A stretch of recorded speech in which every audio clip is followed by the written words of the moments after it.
ഭയങ്കര അപക്വമായ വാദങ്ങളാണ് രാഹുൽ ഈശ്വറിന്റെ. സത്യസന്ധമായ അപക്വമായ ജൽപ്പനങ്ങളും ചിലപ്പുമായിട്ട് എനിക്ക് തോന്നുന്നു. 48 വർഷം മുമ്പ് എന്നെ മീറ്റു ചെയ്തു എന്നൊരു സ്ത്രീ പറഞ്ഞാൽ പുരുഷൻ ജീവിതകാലം മുഴുവൻ റേപ്പിസ്റ്റ് എന്ന ചാപ്പയോടെ ജീവിക്കണോ? രാഹുൽ ഈശ്വർ അംഗീകരിക്കപ്പെടുന്ന ഒരാളായതുകൊണ്ടോ ബാക്കി ആളുകൾ അംഗീകരിക്കപ്പെടുന്ന ആളുകളായതുകൊണ്ടോ അവർ പറയുന്നത് ഞാൻ കേൾക്കുമ്പോൾ എന്നെ ജനം അംഗീകരിക്കുന്നു വിചാരിച്ച് ഞാൻ ചെയ്തു കഴിഞ്ഞാൽ ഞാൻ വിഡ്ഢിയല്ലേ? എനിക്ക് എൻ്റെ സ്വന്തമായ ഒരു ബുദ്ധിയില്ല. നിങ്ങൾക്ക് നിങ്ങളുടെ സ്വന്തമായ ഒരു ബുദ്ധിയില്ലേ? വേഗം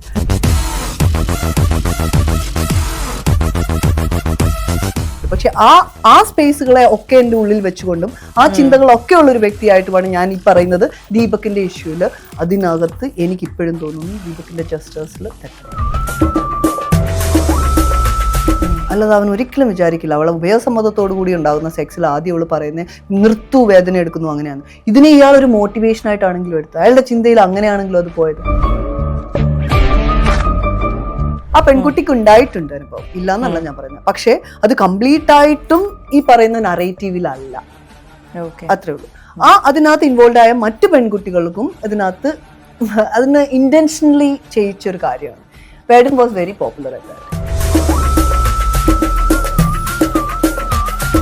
വേഡന്റെ സ്പേസിൽ കുറച്ച് മാനിപ്പുലേഷൻ നടന്നിട്ടുണ്ട് എന്ന് പറഞ്ഞാൽ ഇൻസിഡന്റ് ഉണ്ടാവാത്തതാണെന്നല്ല. ഇതൊരു കൃത്യമായ അജണ്ടയും ഒരു ഡിസ്കഷന്റെ ഭാഗമായിട്ടും ഇതിന് പിന്നിൽ നടന്ന ഡിസ്കഷൻ എന്തായിരുന്നു എന്നുള്ളതും ഇതിൽ ആരൊക്കെ ഇൻവോൾവ് ആയിരുന്നത് വരെ എനിക്കറിയാം. അപ്പോൾ ഈ മീറ്റുവുമായി ബന്ധപ്പെട്ട് വരുമ്പോൾ തന്നെ മറ്റൊരു ഈ കമന്റ് ബോക്സിലൊക്കെ കാണുന്ന ഒരു കാര്യമാണ്, ഈ ചർച്ചയിൽ ഈ പെൺകുട്ടിയുടെ കൂടെ ഇരിക്കുന്ന ഒരു പെൺകുട്ടി ഉണ്ടല്ലോ, ശ്രീലക്ഷ്മി അറക്കൽ. ആക്ടിവിസ്റ്റ് ആണ്, ഫെമിനിസ്റ്റ് ആണ്, അതുപോലെ ഒരു അധ്യാപിക കൂടിയാണ്. ഈ പെൺകുട്ടിയല്ലേ വേടന്റെ ഒപ്പം നിന്നത്? ഇപ്പോൾ എന്തിനാണ് ഇവൾ ഇപ്പുറത്ത് നിന്ന് സംസാരിക്കുന്നത്? അങ്ങനെ പറഞ്ഞ ആ ചർച്ച അങ്ങ് ഇൻവാലിഡേറ്റ് ചെയ്ത് കളയുകയാണ്. വേടന്റെ ഇഷ്യൂ എനിക്ക് അഡ്രസ് ചെയ്യുന്നത് പണ്ടേ ഉണ്ടായിരുന്നു. എനിക്ക് പേഴ്സണലി അറിയാവുന്ന കുറെ സ്പേസുകളൊക്കെയാണ് ഇതൊക്കെ. ഈ ഇഷ്യൂ ഉണ്ടായതും എനിക്കറിയായിരുന്നു. ഞാൻ ഇതിനൊന്നും അന്നൊന്നും കമന്റ് ചെയ്തിട്ടില്ല, ഞാൻ സോഷ്യൽ മീഡിയയിൽ ഒന്നും സംസാരിച്ചിട്ടില്ല. പക്ഷെ എനിക്ക് വ്യക്തമായ ധാരണയുണ്ടായിരുന്നു. അവസാനം അഞ്ജിതയുടെ മരണം, സൂയിസൈഡ് ഈ പറയുന്ന ഇവിടെ ഗോവയിൽ നടന്നത്, അതിനുശേഷം ഞാൻ പബ്ലിക് അപ്പിയറൻസ് സ്റ്റോപ്പ് ചെയ്തു. കാരണം എന്നെ അത് ഭയങ്കരമായിട്ട് ബാധിച്ചു. എനിക്കറിയാവുന്ന ഒരു പെൺകുട്ടിയായിരുന്നു. എനിക്ക് അതിന് ഭയങ്കരമായിട്ട് ഇമോഷണലി എന്നെ ബാധിച്ചിട്ടുണ്ട്. ഞാൻ അവരുമായിട്ട് ഇന്ററാക്ട് ചെയ്തിട്ടുണ്ട്, ഞാൻ അവളോട് സംസാരിച്ചിട്ടുണ്ട്, ഇമോഷണലി ഒക്കെ സംസാരിച്ചിട്ടുണ്ട്. പക്ഷെ അത് എന്നെ ബാധിച്ചത് ഭയങ്കര. എനിക്ക് പിന്നെ ഒരു പബ്ലിക് സ്പേസുകളൊന്നും വേണ്ടാന്നൊക്കെ തോന്നി. കാരണം എനിക്ക് ഇവരോടൊക്കെ ഭയങ്കര അകൽച്ച തോന്നി. ഇവരൊക്കെ ഭയങ്കര പെരിഫറലും ഫേക്കും ആയിട്ടൊക്കെ എനിക്ക് തോന്നി. ഈ പറയുന്ന എല്ലാ സ്പേസുകളും ഞാൻ ഇടപെട്ട കുറേ സ്പേസുകൾ ഞാൻ കംപ്ലീറ്റ് ആയിട്ട് ആൾക്കാരെ നിരസിച്ച് പറയുകയോ തിരസ്കരിക്കുകയോ ഒന്നും അല്ല. പക്ഷേ there are places it got manipulated. വേടന്റെ കേസിൽ ഞാൻ വേടന്റെ കൂടെ നിന്നൊരാളാണ്. ആക്ച്വലി ഞാൻ വേടന് വേണ്ടി വാദിച്ചു. അതിനനുസരിച്ച് ആ സ്ത്രീനെ ഞാൻ തെളി പറഞ്ഞല്ല. ശരാശരി പുരുഷൻ, ഈ കേരളത്തിലുള്ള ഒരു ശരാശരി, ഇന്ത്യയിലുള്ള ഒരു ശരാശരി പുരുഷന്റെ അടുക്കൽ ഒരു സ്ത്രീ വളരെ പേഴ്സണൽ സ്പേസിൽ പറയുന്നു എനിക്ക് വേദന എടുക്കുന്നു എന്ന് പറയുമ്പം അവൻ ആദ്യം തോന്നുന്ന വികാരം എന്ന് പറഞ്ഞു കഴിഞ്ഞാൽ ഓഫ് എൻ്റെ പൗരുഷം കാരണം അവൾക്ക് വേദന എടുക്കുന്നു. അല്ലാതെ അവൻ ഒരിക്കലും വിചാരിക്കില്ല അവളെ ഉപയോഗസമ്മതത്തോടു കൂടി ഉണ്ടാകുന്ന സെക്സിൽ ആദ്യം അവള് പറയുന്നത് നിർത്തു വേദന എടുക്കുന്നു അങ്ങനെയാണ്. ഇതിനെ ഇയാളൊരു മോട്ടിവേഷൻ ആയിട്ടാണെങ്കിലും എടുത്തത്. അയാളുടെ ചിന്തയിൽ അങ്ങനെയാണെങ്കിലും അത് പോയത്. അത് വീണ്ടും എനിക്കറിയാവുന്ന വേറെ കുറെ പെൺകുട്ടികൾ ഇതുമായിട്ട് കണക്റ്റഡ് ആണ്. അവരെ ആരാധനയോട് വേടനെ നോക്കുന്നത് ഞാൻ കണ്ടിട്ടുണ്ട്. ലൈക്ക് അവർ വളരെ അങ്ങോട്ട് പോയി. അതായത് ഇയാളൊരു റോ മനുഷ്യനാണ്. ഇയാൾ പറയുന്ന രാഷ്ട്രീയം ഇയാളുടെ ഭയങ്കര അത് ഭയങ്കര വാലിഡ് ആയിരുന്നു ആ സമയത്ത്. ആ വാലിഡായുള്ള രാഷ്ട്രീയം ഇത്ര മനോഹരമായി സംസാരിച്ചുകൊണ്ടിരുന്ന ഒരു മനുഷ്യന്റെ കുറെ കാലഘട്ടം അങ്ങ് ഇല്ലാണ്ടാക്കി ഫെമിനിസം എന്ന് പറയുന്ന സ്പേസ്. അത് വളരെ കൃത്യമായി ഞാൻ ഒരിക്കലും അങ്ങനെ ഒരു ബ്ലൈൻഡ് സ്പേസിൽ നമ്മൾ അങ്ങനെ യൂട്ടിലൈസ് ചെയ്യാൻ പാടില്ല എന്ന് പറയും. ആ സ്ഥലം കുറച്ച് മാനിപ്പുലേറ്റഡ് ആണെന്ന് തന്നെ ഞാൻ പറയും. ശ്രീലക്ഷ്മി എത്ര കൊല്ലം അറിഞ്ഞിട്ടാണ് ഇതൊക്കെ പറഞ്ഞതെന്ന് എനിക്കറിയില്ല. പക്ഷെ എനിക്ക് ഇതിന്റെ കൃത്യമായ ധാരണയും വ്യക്തികളും അറിയാവുന്നത് കൊണ്ട് ഞാൻ പറയും വേടന്റെ സ്പേസിൽ കുറച്ച് മാനിപ്പുലേഷൻ നടന്നിട്ടുണ്ട് എന്ന് പറഞ്ഞാൽ ഇൻസിഡന്റ് ഉണ്ടാവാത്തതാണെന്നല്ല. ഇതൊരു കൃത്യമായ അജണ്ടയും ഒരു ഡിസ്കഷന്റെ ഭാഗമായിട്ടും ഇതിന് പിന്നിൽ നടന്ന ഡിസ്കഷൻ എന്തായിരുന്നു എന്നുള്ളതും ഇതിൽ ആരൊക്കെ ഇൻവോൾവ് ആയിരുന്നത് വരെ എനിക്കറിയാം. അപ്പൊ ഐ ഫീൽ ലൈക്ക് അതിനകത്ത് എത്രത്തോളം വേടൻ ഇതിനെ പുഷ് ചെയ്തിട്ടുണ്ട്. എനിക്ക് വേടനോട് പേഴ്സണലി സംസാരിക്കാൻ പറ്റില്ല, ഞാൻ ആ സ്പേസ് എടുത്തിട്ടില്ല. പിന്നെ ഞാൻ അതിൽ നിന്ന് അങ്ങനെ കട്ട് ഓഫ് ചെയ്തങ്ങ് പോയി. കാരണം ഞാൻ ആഗ്രഹിച്ചു അയാളെ പുറത്ത് കൊണ്ടുവരാനും അയാൾ പണിയെടുക്കണം. അയാൾ അഡ്രസ് ചെയ്യുന്ന രാഷ്ട്രീയം ഇമ്പോർട്ടൻ്റ് ആണ്. പക്ഷേ എനിക്കിത് കേൾക്കുമ്പോൾ എനിക്ക് ആ പെൺകുട്ടിയുടെ ഭാഗം എനിക്ക് may be because I felt it, അതുകൊണ്ടായിരിക്കാം. പക്ഷെ എനിക്ക് അതിലൊരു വലിയൊരു അബ്യൂസ് തന്നെയാണ് എനിക്ക് പേഴ്സണലി. എങ്ങനെയാണ് അതിനെ ആ പെൺകുട്ടി അഡ്രസ് ചെയ്തത്? മേഘ കേട്ട വെർഷനിൽ അല്ലെ മേഘ അറിഞ്ഞ വെർഷനിൽ എങ്ങനെയാണ്? ആ പെൺകുട്ടി പ്രണയത്തിലായിരുന്നു, പിന്നെ കുറെ നാൾ മാനിപ്പുലേറ്റ് ചെയ്യപ്പെട്ടു. അതിനുശേഷം അമ്മയെ പറ്റി സംസാരിച്ചതിൽ പിന്നെ വളരെ ഫിസിക്കലി അബ്യൂസ് ചെയ്യപ്പെട്ടിരുന്നു. ഈ ഇന്റർകോഴ്സിനിടയിലായിരിക്കാം ഫിസിക്കലി അബ്യൂസ് ചെയ്യപ്പെട്ടിരുന്നു എന്ന് തന്നെയാണ് കേട്ടത്. നിർത്താൻ പറഞ്ഞിട്ടോ ആവശ്യപ്പെട്ടില്ല. ആക്ച്വലി ഇത് എൻജോയ് ചെയ്തിരുന്ന. ഇപ്പോൾ മാഡം പറഞ്ഞത് അത് ആ ഒരു പ്ലഷർ കിട്ടിയെന്നാണ്. പക്ഷെ ഒരു എന്താ പറയാ അബ്യൂസ് ചെയ്യുമ്പോൾ അല്ലെങ്കിൽ മുറിവേൽപ്പിക്കുമ്പോൾ വേദനിപ്പിക്കുമ്പോൾ ഒരു ഹരം തോന്നുന്ന ഒരു തരത്തിലേക്ക് വേടൻ പോയി എന്നുള്ളതായിരുന്നു എനിക്ക് കിട്ടിയൊരു narrate.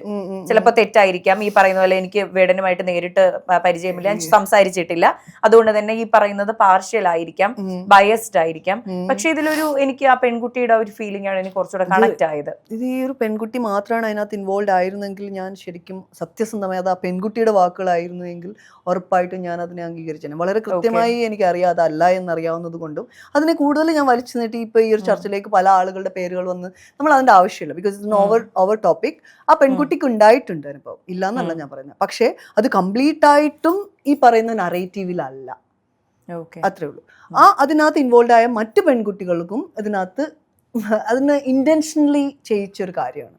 Vedan was very popular at that time. അതൊരു ഫാക്ടർ ആണെന്ന് തോന്നുന്നുണ്ടോ? ഇപ്പോൾ ഞാനൊരു പുരുഷനുമായി പ്രണയബന്ധത്തിലാകുന്നു, ഞങ്ങൾ ഒരുമിച്ച് ജീവിക്കും, അല്ലാതെ ഒരുമിച്ച് ജീവിക്കുന്നു, അയാൾക്കൊരു ഫെയിം ഉണ്ടാകുമ്പോൾ ഞാൻ ഇതൊരു ഇഷ്യൂ ആക്കുന്നു എന്നുള്ളൊരു ഫാക്ടർ ഉണ്ടോ? അതെങ്ങനെയാ സംഭവിക്കുന്നതെന്ന് അറിയാം. അത് ചുമ്മാ അയാൾ ഫെയിം ആവുന്നതുകൊണ്ടൊന്നും ആയിരിക്കത്തില്ല. ഞാൻ എന്തോ സംഭവിച്ചു, ഞാൻ അത് ഫേസ് ചെയ്ത് എനിക്ക് അഡ്രസ് ചെയ്യാൻ പറ്റില്ല, അഡ്രസ് ചെയ്തപ്പോൾ ആരും കേട്ടില്ല, പെട്ടെന്ന് അയാൾക്ക് പബ്ലിസിറ്റി കിട്ടി, അയാളെ എല്ലാവരും അംഗീകരിക്കുന്നു. സ്വാഭാവികമായി ഞാൻ ഈ അഡ്രസ് ചെയ്തത് ഞാൻ അനുഭവിച്ചു ആരും കേൾക്കാതെ അവന് അംഗീകാരം കൊടുക്കുമ്പോൾ സ്വാഭാവികമായി ഒരു സ്ത്രീക്ക് ഉണ്ടാകുന്ന വികാരമാണത്. അല്ലാതെ അതിനകത്ത് അവർ മനഃപൂർവ്വം ഫേമസ് ആയി ഇപ്പൊ അവനെ നശിപ്പിക്കും, അങ്ങനല്ല. നിനക്ക് കിട്ടി, പക്ഷെ എന്നെ ആരും കേൾക്കാനില്ല, ഇപ്പം ഞാൻ പറയാം, അപ്പൊ ആൾക്കാർ അഡ്രസ് ചെയ്യും, അത്ര ഉള്ളായിരിക്കും അത്. അതിനപ്പുറത്തേക്ക് ഒരു കുരുട്ടുബുദ്ധി ചിന്തിക്കുന്ന ആളുകൾ ഉണ്ടാവില്ല എന്നല്ല ഞാൻ പറയുന്നത്. പക്ഷെ അത് ബേസിക് ഗ്രീഡ് ഓഫ് ഹ്യൂമൺ ആണ്, അല്ലാതെ സ്ത്രീയുടെ മാത്രം ചിന്തയല്ല. പുരുഷന്റെയും സ്ത്രീയുടെയും എല്ലാ ജെൻഡറിന്റെയും ഗ്രീഡുള്ള സ്പേസുകളിൽ ഇത് നടക്കാറുണ്ട്, ഇല്ലേ? അങ്ങനെ തന്നെയാണ്. അല്ലാതെ സ്ത്രീ അബ്യൂസ് ചെയ്ത പുരുഷന്മാരും സ്ത്രീ അബ്യൂസ് ചെയ്ത പുരുഷന്മാരും പുരുഷൻ അബ്യൂസ് ചെയ്ത പുരുഷന്മാരെ എടുത്ത് നോക്കുമ്പോഴത്തേന് പുരുഷൻ അബ്യൂസ് ചെയ്ത പുരുഷന്മാർ തന്നെയാണ് കൂടുതൽ. പുരുഷന്മാർ കൊലപാതകം ചെയ്തത് തന്നെയാണ് കൂടുതൽ പുരുഷന്മാരെ.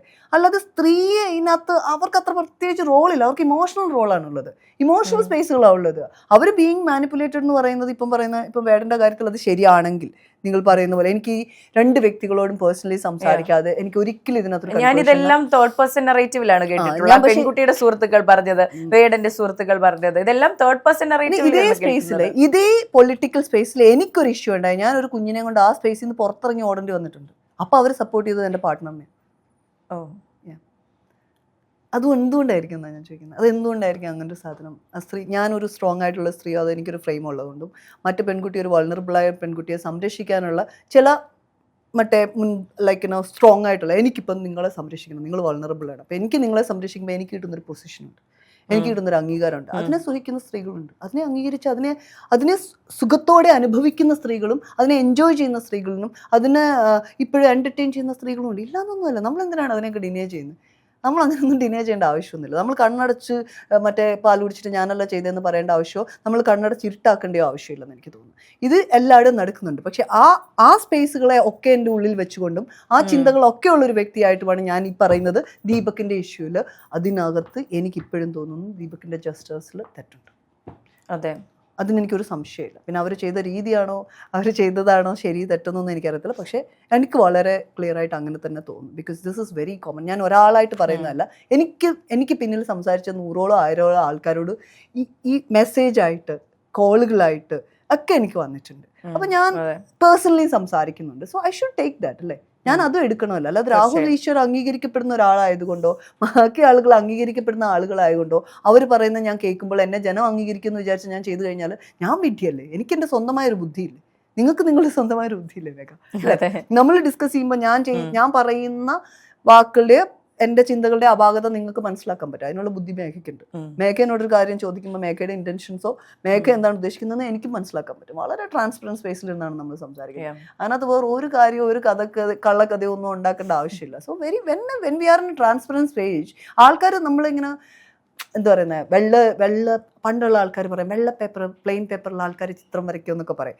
ആ ചിത്രം വരയ്ക്കുമെന്ന് ഞാൻ കാണുന്നില്ലല്ലോ, ഞാൻ വെള്ള പേപ്പർ ഞാനൊന്നും കാണുന്നില്ല. എന്തെങ്കിലും നിങ്ങൾ വരച്ചിട്ടോ, അതാണ് സാറ്റിസ്ഫാക്ഷൻ. നിങ്ങൾ അത്രയാണ് എൻ്റെ mind set. I don't mind what people are saying and how people are seeing me. But I mind what I'm doing. എൻ്റെ ആക്ഷൻസിനെയും എൻ്റെ ചിന്തകളെയും ഞാൻ ഭയങ്കരമായിട്ട് കെയർഫുൾ ആയിട്ട് ചിന്തിക്കുന്ന ഒരാളാണ്. അല്ലാതെ മറ്റൊരാൾ അതിനെ എങ്ങനെ കണ്ട് എന്നെ എങ്ങനെ ട്രീറ്റ് ചെയ്യുന്നു എന്നുള്ളത് അയാളുടെ മാത്രം ബുദ്ധിയാണ്, അയാളുടെ മാത്രം ചിന്തയാണ്. അതിനെ ഞാൻ ബഹുമാനിക്കുന്നു. പക്ഷെ എനിക്ക് വേണമെങ്കിൽ എടുക്കും, വേണമെങ്കിൽ എടുക്കില്ല, വേണമെങ്കിൽ ഞാൻ എടുക്കും, അത്രേ ഉള്ളൂ. It's my choice, completely freedom. അപ്പോൾ ഈ സ്ത്രീ പീഡന പരാതികൾ കൊടുക്കാൻ ലേറ്റ് ആകുന്നു. 15 വർഷം കഴിഞ്ഞാണോ നീ അറിഞ്ഞത് നീ പീഡിപ്പിക്കപ്പെട്ടു എന്ന? 13 തവണ അവന്റെ ഒപ്പം പോയതിനു ശേഷമാണോ 14ാമത്തെ തവണ പീഡനമാണെന്ന് നീ അറിഞ്ഞത്? ഇതിനൊക്കെ എന്ത് മറുപടിയാണ് കൊടുക്കുക?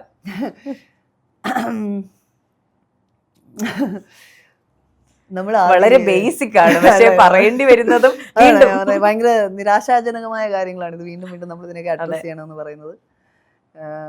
നിയമം പറഞ്ഞിട്ടുണ്ട്, നിയമവ്യവസ്ഥിതികൾ ഇതിനെ വൃത്തിയായിട്ട് എക്സ്പ്ലെയിൻ ചെയ്തിട്ടുണ്ട്. വിവരമുള്ള സ്ത്രീകൾ, വിവരമുള്ള പുരുഷന്മാരൊക്കെ ഇതിനെക്കുറിച്ച്, വിവരമുള്ള മനുഷ്യന്മാർ ഇതിനെക്കുറിച്ച് വൃത്തിയായിട്ട് എക്സ്പ്ലെയിൻ ചെയ്തിട്ടുള്ള കാര്യങ്ങളാണ്. വീണ്ടും ഞാനിത് 15 പ്രാവശ്യം അങ്ങനെ തന്നെ ആണ് കേട്ടോ, അങ്ങനെ തന്നെ എക്സ്പ്ലെയിൻ ചെയ്യേണ്ടി വരും. അതാണ് സാഹചര്യം. അങ്ങനെയാണ് തോന്നുന്നതെങ്കിൽ അത് തീർച്ചയായിട്ടും അത് നമ്മളുടെ തന്നെ, നമ്മുടെ നാടിൻ്റെ പ്രശ്നമല്ല, നമ്മുടെ ആളുകളുടെ പ്രശ്നമാണെന്ന് അഡ്രസ്സ് ചെയ്യുന്നതിനപ്പുറത്തേക്ക് സ്ത്രീകൾ ഇത് ഒരു പ്രാവശ്യം ഒരാളുടെ കയ്യിൽ നിന്ന് അബ്യൂസ് ഉണ്ടായിക്കഴിഞ്ഞാൽ അവരത് പറഞ്ഞില്ല, അടുത്ത പ്രാവശ്യം ഇത് അബ്യൂസ് ഉണ്ടാകുന്ന ആൾക്കാർ എങ്ങനെ ഈ അബ്യൂസിനെ കാണുന്നതെന്ന് തന്നെ എനിക്കറിയില്ല. കയറി പിടിക്കുന്നു അങ്ങനെയൊന്നും അല്ലല്ലോ. വളരെ ടൈം എടുത്ത് ഞാൻ മേഘയുടെ അടുക്ക് ഇരുന്നിട്ട്, മേഘ നിങ്ങൾ വളരെ സുന്ദരിയായ ഒരു പെൺകുട്ടിയാണ്, എന്തിനാണ് ഇവിടെ ഇരിക്കുന്നത്, വേറൊരു ചാനലിൽ വർക്ക് ചെയ്തുകൂടെ, എനിക്ക് നല്ലൊരു ഓപ്പർച്യൂണിറ്റി ഉണ്ട്, ഞാനൊരു സ്റ്റാർട്ടപ്പ് തുടങ്ങുകയാണ്, എന്തുകൊണ്ട് വന്നുകൂടാ, you such a beautiful lady, seriously ഇങ്ങനൊരു സ്പേസിലൊക്കെ അടഞ്ഞു കിടക്കുക എന്ന് പറയുന്നത്. I talk to your parents, I talk to your friends, എന്താ നിങ്ങളുടെ പ്രശ്നം, എന്താ വേണ്ടേ, ഇപ്പം എന്താ വേണ്ടേ, കാറാണോ വേണ്ടേ, എന്ത് സപ്പോർട്ടാണ് വേണ്ടേ, എന്ത് തരം ഇതാണ് വേണ്ടത്. മേഘ ഇസ് ഫോളോയിങ് ഇൻ. മേഘ ഭയങ്കര ഇൻസെക്യൂർ ആയിട്ട് ഒരാളാന്ന് വിചാരിച്ചു. ഈ നാട്ടിൽ ഇൻസെക്യൂർ ആയിട്ടുള്ള കുട്ടികൾക്കോ ആണുങ്ങൾക്കോ പെണ്ണുങ്ങൾക്കോ കുറവില്ല, പ്രത്യേകിച്ച് സ്ത്രീകൾക്ക് ഒരു കുറവില്ല. ആ ഇൻസെക്യൂരിറ്റി ഒരു കുറവായിട്ട് വിചാരിക്കരുത്. അവരുടെ സാഹചര്യം കൊണ്ട് അവർക്ക് ഡെവലപ്പ് ചെയ്യാൻ പറ്റാത്ത കുറേ ഏരിയകളെ നിങ്ങൾ യൂസ് ചെയ്യുക, അത്രേ ഉള്ളൂ. ആ യൂസ് ചെയ്ത് മാനിപ്പുലേഷൻ നടത്തിയിട്ട് ഒരു സ്പേസിലേക്ക് എത്തിക്കുന്നത് അത് 10,000 പ്രാവശ്യം ചിലപ്പോൾ ഒരുത്തം ചെയ്യും. ആ 10,000 പ്രാവശ്യം ചിലപ്പം കഴിഞ്ഞിട്ടായിരിക്കും ചിലപ്പോൾ ഈ സ്ത്രീക്ക് ഞാനേ ഇല്ലാണ്ടാവുന്നെന്ന് തോന്നിയിട്ട് അവർ റെസ്പോണ്ട് ചെയ്യുന്നത്. സ്ത്രീൻ്റെ മാനസികാവസ്ഥനെ ഇങ്ങനെ അങ്ങനൊന്നും ഇത്ര ചെറുതായിട്ടും എളുതായിട്ടും വൃത്തിയായിട്ട രീതിയിലും കാണരുതെന്ന് ഞാൻ പറയത്തുള്ളൂ. അവർ ഒരുപാട് സാധനങ്ങളിലൂടെ പോകുന്നില്ല. നിങ്ങൾ നിങ്ങളുടെ അമ്മേനെ ബഹുമാനിക്കുന്നു, അമ്മേൻ്റെ വേദന, ഈ പറയുന്ന അമ്മേൻ്റെ വേദന ഇവർ പറയുന്ന അതേ സ്പേസിലാണ് ഈ പറയുന്ന ഷിംജിതയും ഞാനും മേഘയും ഒക്കെ നിൽക്കുന്നത്, ഒരു സംശയമില്ല. എനിക്ക് ദീപക്കിൻ്റെ അമ്മേൻ്റെ വിഷമം മനസ്സിലാക്കാൻ പറ്റും. അച്ഛൻ്റെ സ്പേസ്, അതായത് അച്ഛൻ്റെ നാണക്കേടുള്ള വിഷമമുള്ള ഫേസുകളാണ് എനിക്ക് കാണാൻ പറ്റില്ല. അച്ഛൻ പൊട്ടിക്കരയുന്ന അങ്ങനത്തെ ഒരു സ്പേസ് അല്ല. അച്ഛന് ഭയങ്കര പ്രശ്നമുണ്ട് ഇതിനെക്കുറിച്ച്, അച്ഛൻ എവിടെയോ അറിയാവുന്ന വരെ എനിക്ക് തോന്നി. ഞാൻ ചിലപ്പോൾ എനിക്ക് അങ്ങനെ തോന്നി, എൻ്റെ മോനെ നീ അങ്ങനെ ചെയ്ത് കാണും, ഇങ്ങനത്തെ ഒരു ഫീൽ വരെ എനിക്ക് ഉണ്ടായിട്ടുണ്ട്. ഞാൻ തമാശയായിട്ട് പറയുന്നത്, എനിക്ക് അങ്ങനെ വരെ ഉണ്ടായിട്ടുണ്ട്. പക്ഷെ അമ്മയുടെ നഷ്ടം, അമ്മയുടെ വിഷമം, അതൊക്കെ എനിക്ക് സെൻസ് ചെയ്യാൻ പറ്റുന്നുണ്ട്, മനസ്സിലാവുന്നുണ്ട്. അവരുടെ അത്താണി പോയി. ഇപ്പം രാഹുൽ ഈശ്വർ നല്ല വിചാരിച്ചിട്ടാണ് ആൾക്കാരോട് ഇത് പറയുന്നെങ്കിൽ നല്ലതാണ്. ഏത് അമ്മയുടെ അത്താണി പോയി, ഞാൻ സഹായിച്ചു, ഞാൻ പൈസ കൊടുത്ത് സഹായിച്ചു എന്നൊക്കെ പറയുന്നത് ഞാൻ വിചാരിക്കും മറ്റുള്ളവർ സഹായിക്കാൻ വേണ്ടിയായിരിക്കും അയാൾ പറയുന്നത്, പറഞ്ഞോട്ട്. പക്ഷെ അതിന്റെ അർത്ഥം ഒരു ഗ്രൂപ്പ് ഉണ്ടാക്കി ഞാൻ ഇതൊക്കെ നല്ലത് ചെയ്യുന്നതിന് ഇന്ന കാരണം അവൾ ചീത്തയാണ്, അതുകൊണ്ട് നമ്മളെല്ലാം സംഘടിച്ച് അവൾക്കെതിരെ ഉണ്ടാക്കണം, ഒരു പെൺകുട്ടി അങ്ങനെ ചെയ്യരുതെന്നൊക്കെ പറഞ്ഞ ഭയങ്കര അപക്വമായ വാദങ്ങളാണ് രാഹുൽ ഈശ്വറിന്റെ. സത്യസന്ധമായ അപക്വമായ ജൽപ്പനങ്ങളും ചിലപ്പുമായിട്ട് എനിക്ക് തോന്നുന്നുണ്ട്. കാരണം അവിടെ ഇരുന്ന ഞാനും അങ്ങനെ ആയിപ്പോ, മനസ്സിലായി. ഞാനും കുറെ നേരം കഴിഞ്ഞിട്ട് അതൊക്കെ ട്രോളായിട്ട് ഞാൻ ശ്രീലക്ഷ്മിയോട് പറയാം, എന്റെ പൊന്നുമോളെ എനിക്ക് പറഞ്ഞു കംപ്ലീറ്റ് ചെയ്യാൻ പറ്റുന്നില്ല, അതിന്റെ ഇടയിൽ ഇവൾ കയറി നിങ്ങളെ പോസ്റ്റ്, ഞാൻ ഒന്നും മിണ്ടായിരിക്കും ശ്രീലക്ഷ്മി, ഒന്നും മിണ്ടായിരിക്കും. ഞാൻ മിണ്ടായിരിക്കും എന്ന് പറയുമ്പോൾ അവളൊന്നും നോക്കും, ആണോ മിണ്ടായിരിക്കണം, ഇപ്പൊ മിണ്ടായിരിക്കണം. അവൾക്ക് സത്യസന്ധമായിട്ട് പറഞ്ഞാൽ അവളൊരു പൊട്ടിക്കൊച്ചാണ്. എനിക്ക് അങ്ങനെ ഫീൽ ചെയ്യുന്നത്. ഒരു സൈഡ് മൊത്തം വിവരക്കേട്, ഒരു സൈഡ് മൊത്തം വിവരമുള്ള, അതിൻ്റെ ഒരു വയസ്സൊക്കെ എപ്പോഴും ഫീൽ ചെയ്യുന്നുണ്ട്. എനിക്ക് ഭയങ്കര സത്യസന്ധവും ട്രാൻസ്പെറന്റ് ആണ് അവരുടെ ബുദ്ധിയോ അവരുടെ കഴിവോ അവരുടെ അറിവിനപ്പുറത്തേക്ക് ആ സ്ത്രീ ഒരു ട്രാൻസ്പെറന്റ് ആയ ഒരു സ്ത്രീയാണ്.